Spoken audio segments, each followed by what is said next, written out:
So the flowers have been boiling for about 20 minutes. Here I'm going to take them out of the water. This is just water, no salt.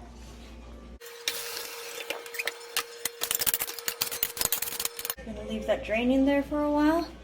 And in the meantime, we're going to get some stir fry going in.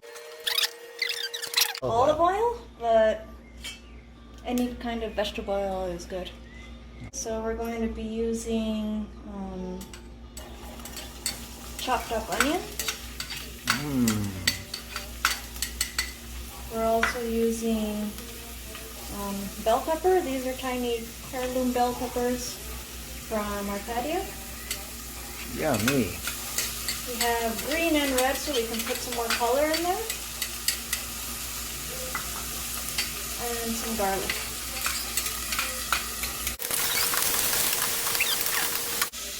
Gonna put a little bit of salt. Oh, what kind of salt's that? This is salt that we buy locally from Women's Association. Up in Sitio de Mata? Yep. Yummy, that stuff's delish.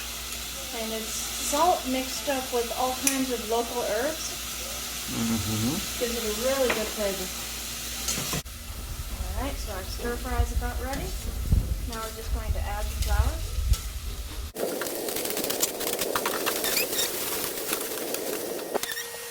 A bit of water.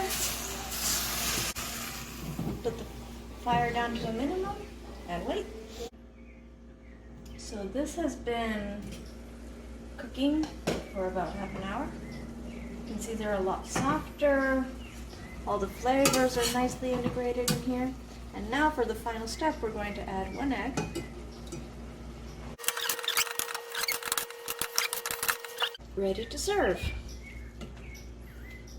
Nice traditional Flor de Itabo. You'll just have to come down and try it. Hope to see you soon.